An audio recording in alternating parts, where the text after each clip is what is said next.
Hello everyone, Old School from WhatTheBuck.net coming to you live from One Buck Place. I'm going to be lazy today and sit over here in the fancy stands and tell you a little bit about what I saw at practice today. Everyone's cleared the field more or less.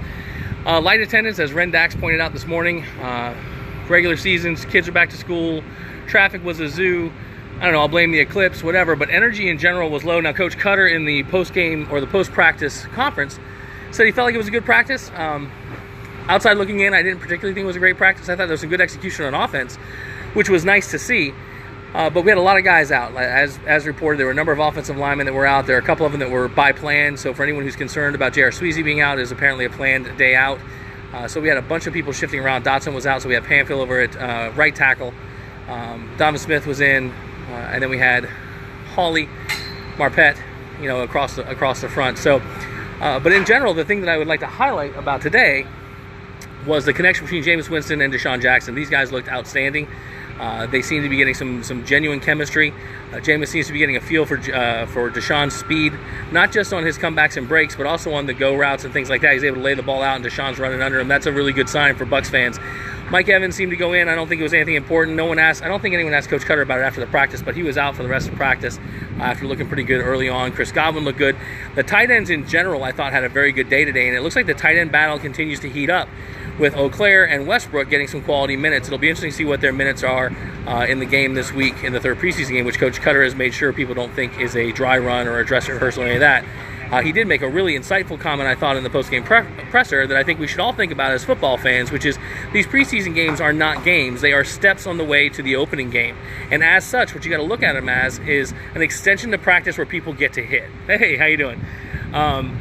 And that's important because the coaches are doing this evaluation. They can't get that same evaluation here in camp. Even full go, they can't get that same evaluation. So that tape that they're going to get means a lot of guys are not going to get the kind of reps that you may want to get. There just aren't enough snaps in a given game. And I think that's a really healthy way to look at the preseason. It's rarely articulated in my experience by coaches because, generally speaking, fans don't care. They want to see a game. They think about it in the confines of a game.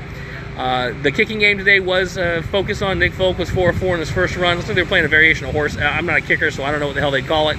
But when he finally missed, they let Hawker come in, and Hawker did all right as well. I think he was 3 of 5, and one of them was a bad snap. And they were all on the narrow uprights, and as I understand it, all but one would have been good on a full upright. Brian Anger continues to look good. The defense, who played, looked great. Gerald McCoy, when he was in, was disruptive as always. I think that we saw Beckwith flash a lot in pass coverage. He's starting to learn when to shoot his gun, and Darius Glanton continues to impress, getting really meaningful minutes with some of the injuries we have across the linebacking corps. Quan was out again today. Levante David, reminding people who he is, was solid.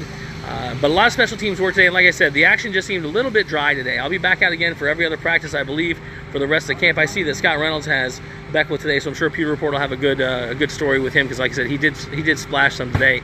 In live action.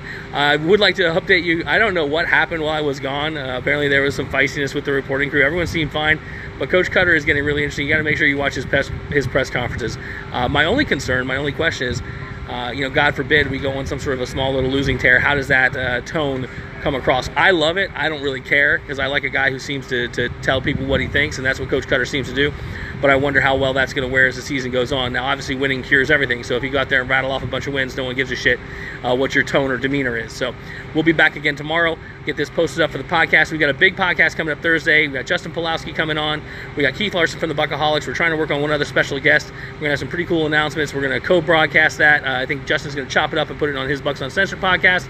And it's going to be talking about the upcoming season and some of the collaboration we're going to be talking about. So if you have questions about the Bucs coming off of training camp in preparation for this week's game, which is the first preseason game at home, I know that the Stick Carrier Group is doing a preseason pillage takeover. There's all sorts of stuff posted about that. We want to make sure that people get to that preseason game. Tickets are easy to find, I'm sure.